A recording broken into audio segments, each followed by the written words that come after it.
Fisonomía humana y espiritual de San Pablo.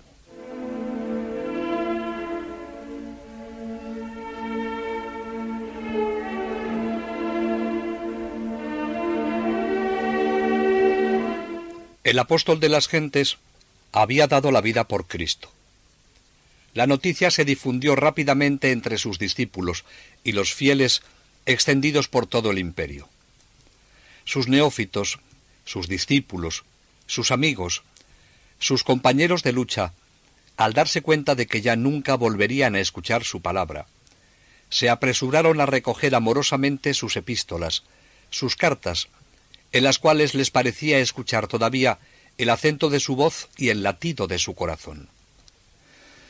En ellas, más que en el relato fragmentario de San Lucas, es donde podemos descubrir todavía nosotros, sus discípulos del siglo XXI, la grandeza de aquel hombre tan excepcional que, como dijo San Juan Crisóstomo, el mundo no volverá a ver otro semejante. San Pablo pertenece sin duda al número de los personajes enteramente grandes. Todo lo grande es sencillo y simplifica los variados aspectos de la vida. El mundo judío helénico en que vivió Pablo hace muchísimo tiempo que está olvidado. Las cuestiones y asuntos alrededor de los cuales giró la gran lucha de liberación de su vida han pasado. Pero el espíritu por el cual dio solución a estas cuestiones ha permanecido y se ha convertido en el espíritu de la civilización cristiana europea. Todo lo condicionado por el tiempo decae, mientras que lo que no depende del tiempo se renueva diariamente y resiste toda mudanza. El hombre de por sí no tiene ninguna grandeza. Sólo la grandeza de la vocación y la entrega sin límite a una obra sobrehumana le hacen verdaderamente grande. Y en esto ninguno es mayor que San Pablo. El secreto de su grandeza está en la frase que resume su vida. No vivo yo, es Cristo quien vive en mí. Su yo se había extinguido en Cristo. Cuando en Damasco se le cayeron las escamas de los ojos, descubrió lo absolutamente nuevo del cristianismo. El impulso decisivo no lo recibió de la carne y la sangre, sino de arriba. De Pablo no se puede hablar diciendo que es judío o helenista. Pablo sencillamente es cristiano, y por eso, olvidando todo lo de atrás, pudo escribir: si alguno está en Cristo, ya es una criatura nueva. Se acabó lo que era viejo, y todo viene a ser nuevo, pues todo ha sido renovado. Solamente como cristiano pudo hacerse todo para todos.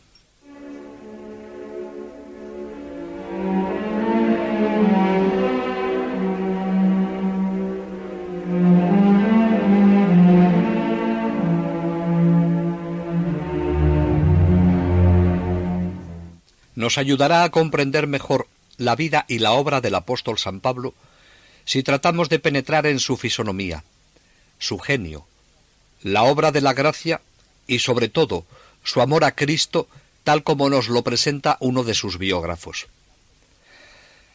Pablo en sus cartas se nos entrega plenamente con su corazón inmenso, con su viva sensibilidad, con su excepcional inteligencia, con su voluntad recta e impetuosa, con su amor apasionado de la verdad. Su estilo, a primera vista, nos desconcierta. Su pensamiento nos deslumbra. Su lógica confunde nuestra lógica mesurada, prudente, fría, acostumbrada a pasar de un concepto conocido a otro concepto no conocido. En Pablo, cada pensamiento, cada palabra irradia una luz que se amplía, que se aleja, que se complica indefinidamente.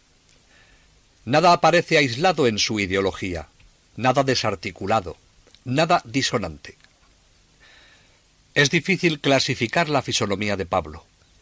Sabe juntar la firmeza con la dulzura, pero no es fácil reproducir esa mezcla maravillosa de altivez y de humildad, de dignidad y de mansedumbre, de sentido práctico y de elevación contemplativa, de ironía y de unción, de prudencia flexible y decisión fulminante. Todos estos rasgos, en un equilibrio magnífico, forman la fisonomía de San Pablo. Su violencia apasionada no es impulsiva, sino dogmática, regida por los principios de su fe. En Pablo hallamos las más altas cualidades que pueden enaltecer a un hombre, sublimadas por la santidad. El genio humano se junta en él con la influencia divina para hacer un tipo perfecto de humanidad, frente al cual los más grandes héroes del pensamiento humano y de la historia cristiana nos parecen incompletos. Esa unión fecunda de las dos actividades, íntimamente coordinadas en una vigorosa personalidad, nos explica las características de su genio. Dios, que le escogió para ser el gran propagador del Evangelio, el doctor de las gentes, el gran animador de la vida divina en la Iglesia naciente, lo preparó espléndidamente para realizar la misión providencial y después, durante su carrera, no cesó un momento de asistirle de una manera milagrosa. A su vocación excepcional sigue una serie continua de iluminaciones que le descubren los misterios más profundos de la religión. Y esta luz sobrenatural que desciende sobre su inteligencia es el principio generador de su vida interior y el que inspira su método de apostolado. Y esto nos explica también su heroica resistencia. Con un cuerpo débil y enfermo, resiste todas las fatigas, todas las persecuciones y todos los tormentos.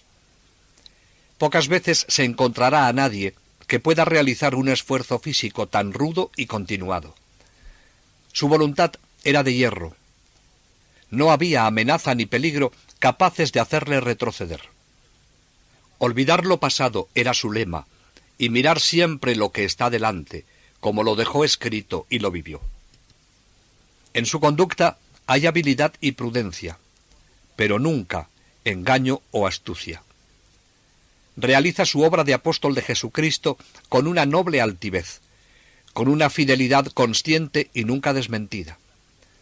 Su palabra ante los doctores judíos o ante los magistrados de Roma fue siempre digna del mensaje que llevaba y de la causa que defendía. En su actitud, ni rebelión ni bajeza. En sus palabras, ni reticencias ni subterfugios, ni contemplaciones. Pablo proponía siempre la verdad completa, expuesta con la amabilidad de un hombre de mundo y con la claridad del Espíritu de Dios. Para él, atenuarla por complacer a los hombres le parecía una blasfemia y una traición. Pablo pudo gemir bajo el peso de las cadenas, pero la palabra de Dios, lo dice claramente, no está encadenada.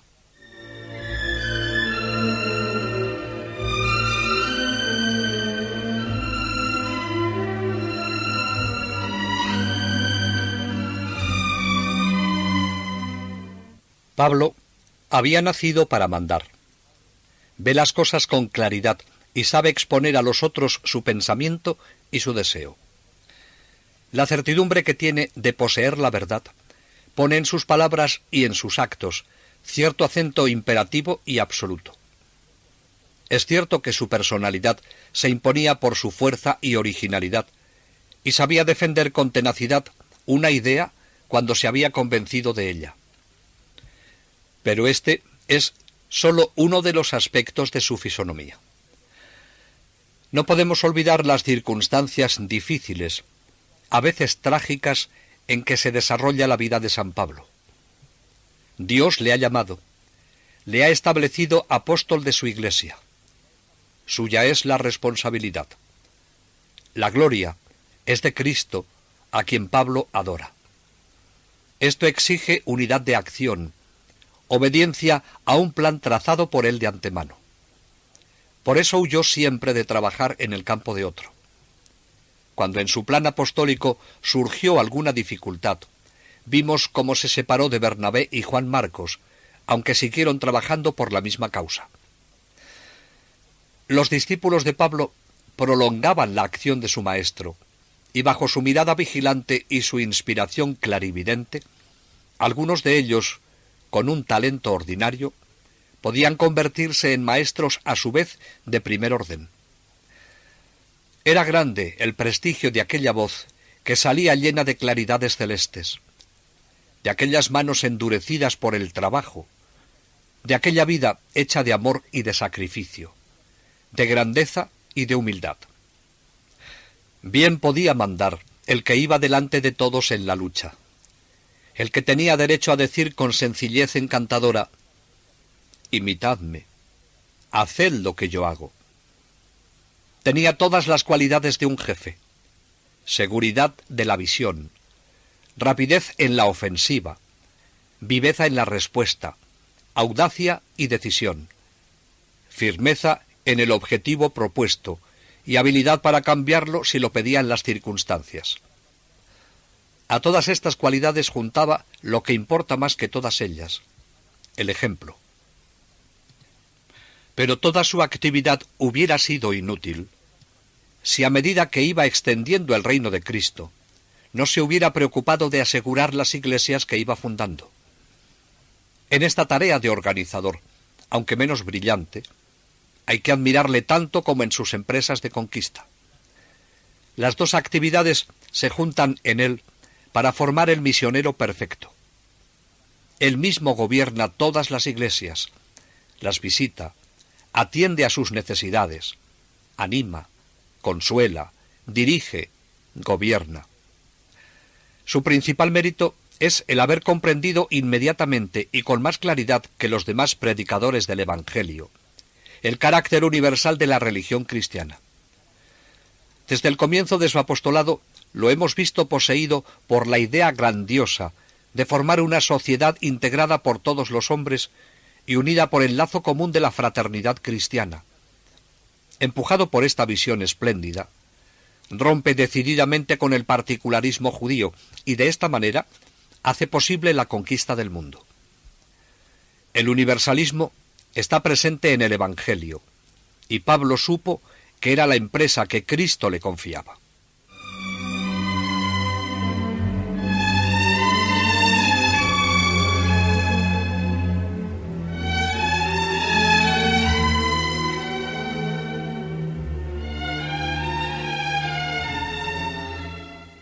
Su férrea voluntad se apoyaba en una inteligencia soberana. Era un analizador formidable y un prodigioso sintetizador. Su mirada sabía penetrar hasta el fondo del ser humano y después se levantaba hasta las cumbres de la divinidad y, confrontando su miseria con las perfecciones divinas, explorando su conciencia con la lámpara de la fe, descubre el punto céntrico de sus flaquezas y la fuente primera de sus virtudes. Fue esencialmente un intuitivo. La característica y originalidad de su genio residen en esta cualidad dominante de su temperamento intelectual. Para él la verdad religiosa era objeto de contemplación. Su espíritu la captaba por modo de visión directa y no por vía de razonamiento. Los grandes misterios de que llegó a tener la comprensión plena se presentaban a su espíritu sin intermediario de símbolos o de imágenes. Su pensamiento tenía su punto de partida y su término en Dios y en el mundo de las realidades sobrenaturales, en el cual se movía como en su elemento natural. Ese contacto inmediato y permanente con lo divino le fortificaba, le enriquecía y le daba esa doble nota de certidumbre y de claridad que un simple conocimiento discursivo no hubiera podido darle en tan alto grado. En esto, San Pablo se asemeja a los grandes místicos, cuyo ideal realizó él de una manera sublime, viviendo continuamente bajo la acción de la luz divina. Fija la mirada en la contemplación del mundo trascendente, hacia la cual retorna siempre vigoroso en sus epístolas, cuando las exigencias de la argumentación o el desarrollo de un tema doctrinal o alguna disposición disciplinaria le han obligado a apartarse un momento. Por una parte, se nos presenta como uno de los espíritus más prácticos que han existido, y sin embargo, Con el pensamiento vive en el mundo de las sustancias invisibles, que son para él las más reales y verdaderas. Cuando nos dice que pasa veloz la figura de este mundo, cuando nos aconseja que consideremos no lo que se ve, sino más bien lo que no se ve, porque lo que se ve pasa y lo que no se ve permanece, nos damos cuenta que es ese mundo que permanece el que realmente le interesa muy particularmente a San Pablo. Contempla a Cristo como una persona real y viviente. Piensa en el Espíritu que le guía. Se representa envuelto y penetrado por la esencia misma de Dios. Ve las reuniones de los fieles alegradas y honradas por la asistencia de los ángeles, y las legiones de los demonios poniendo obstáculos a la predicación del Evangelio, interceptando el paso de las almas que caminan hacia Dios. Este concepto de la realidad es el que le inspira frases como estas: el reino de Dios no es comida ni bebida, sino justicia y paz, y alegría en el Espíritu Santo.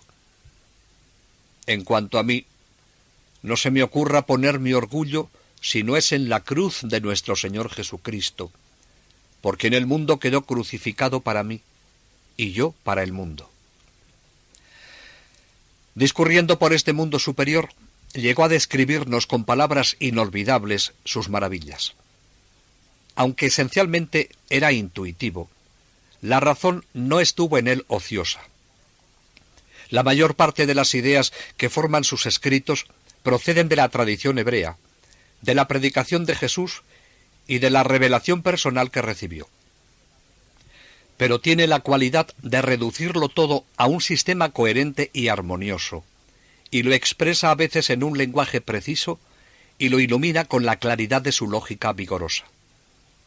No construye teorías por pura curiosidad intelectual, sino llevado siempre por una finalidad práctica. Toda su argumentación se concentra en un objetivo palpable: aniquilar un error, salvar un alma, defender la gloria de Cristo.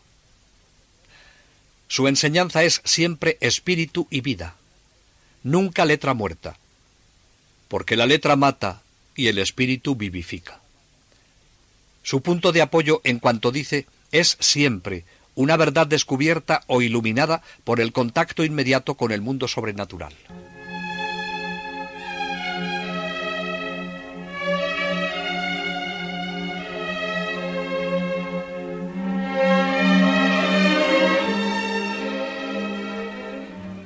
Pablo escribió que no conocía a nadie según la carne.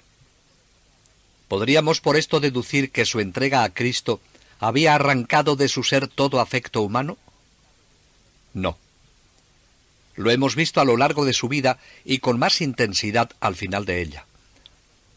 Con su conversión, su amor no queda absorbido, sino transformado. Dice San Juan Crisóstomo que el corazón de Pablo era el corazón de Cristo. Tenía un gran corazón. Tenía el don de la simpatía. Pero él no vivía para sí mismo. Vivía con los demás, compartiendo sinceramente sus alegrías y, sobre todo, sus pesares, sus dolores, trabajando a su lado, socorriéndoles en sus necesidades, empequeñeciéndose y olvidando a veces su vocación y su genio para ser mejor comprendido de los humildes.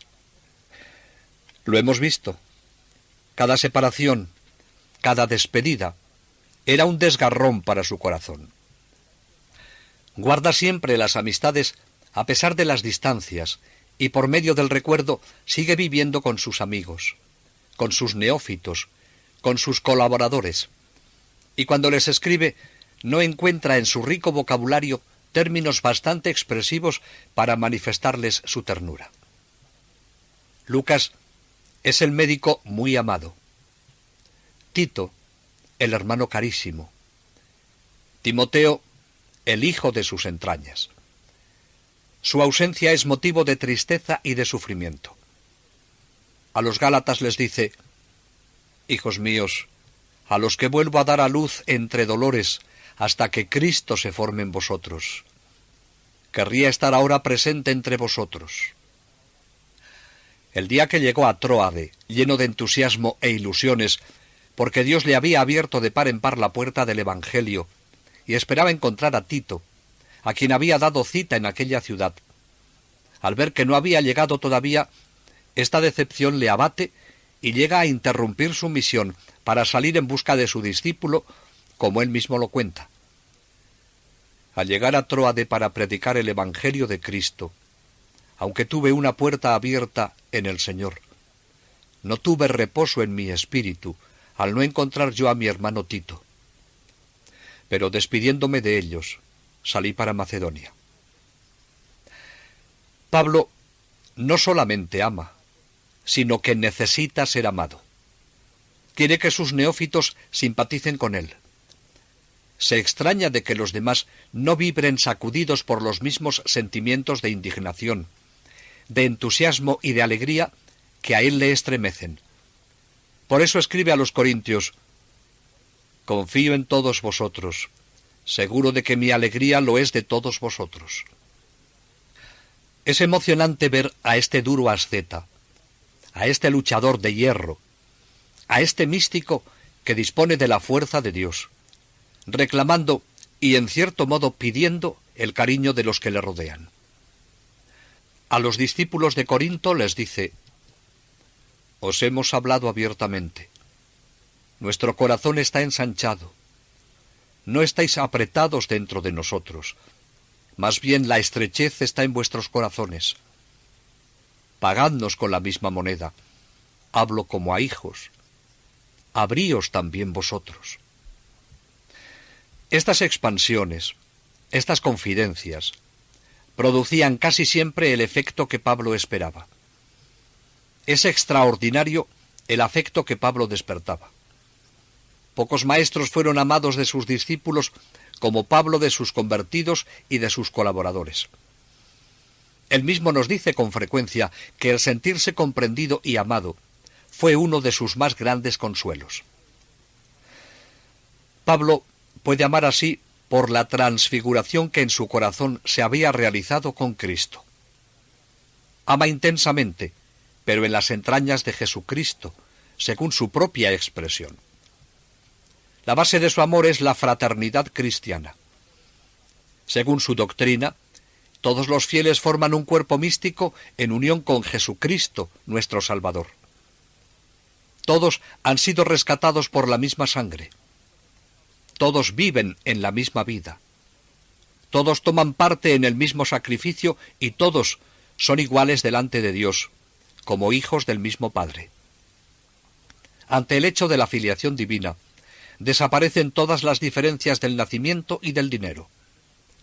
No hay más que una sociedad celeste, aglutinada por la sangre redentora, unida por el Espíritu de Jesús, que es un espíritu de caridad. Esto hace que toda la vida individual de Pablo vaya íntimamente mezclada con la vida de todos los hombres. Muy sociable por temperamento y por la idea de esa sublime unión del espíritu, llega a exclamar: «¿Quién enferma que yo no enferme? ¿Quién da un mal paso sin que yo tenga fiebre?» Y suya es también esta hermosa máxima: «No tengáis ninguna deuda con nadie, si no es amaros con caridad mutua».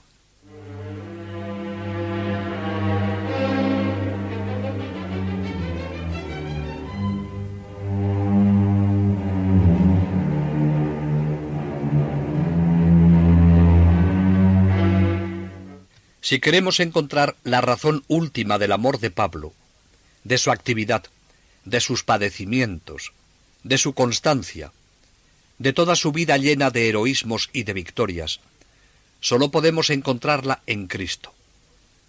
Desde que se encontró con él en el camino de Damasco, todo su empeño ha sido imitarle, vivir por él y para él, e identificarse con él, ser una copia suya. Arrebatado por Cristo en medio de su carrera, según su propia expresión, no se contenta con seguirle, sino que se entrega completamente a él y vive en la preocupación constante de convertirse en imagen viviente suya. Para ello, tiene que sostener rudos combates interiores, de los cuales encontramos ecos en sus epístolas. Pero poco a poco el hombre viejo desaparece. La calma aparece en la victoria definitiva y el amor lanza su reto triunfal a todo el mundo. Ese amor es la gran conquista. Pablo ya no ve otra cosa ni sabe otra cosa que amar a Cristo y en él a todos los hombres. Es un apóstol elegido que predica el Evangelio, un teólogo que sabe argumentar, pero es, sobre todo, un amante que repite un solo nombre, el nombre adorable que brota de su boca sin cesar, que le salta del corazón, el nombre bendito de Jesús, ante el cual se dobla toda rodilla en el cielo, en la tierra y en los infiernos. Por él sufre, por él triunfa, por él predica, por él siente ardores de celo, por él trabaja con paciencia inaudita, la paciencia de los que no se cansan nunca de esperar, la paciencia que en Cristo no se agota nunca. Pero es también, en nombre de Cristo, un hombre inquieto, impaciente de los hombres. Cristo es su obsesión, su pensamiento en todo instante, su vida religiosa, su vida intelectual, su vida social y su vida sentimental, reducidas a una unidad soberana por la vida de Cristo. Vive de Él y para Él. Su propia actividad ha sido reemplazada por la actividad divina. Si piensa, si ama, si obra, se siente movido por una fuerza misteriosa, que es la misma fuerza de Dios, y puede decir con toda verdad: mi vivir es Cristo. Este hombre, este santo, este apóstol, con razón pudo decir: sed imitadores míos como yo soy de Cristo. Esta es la invitación que nos hace.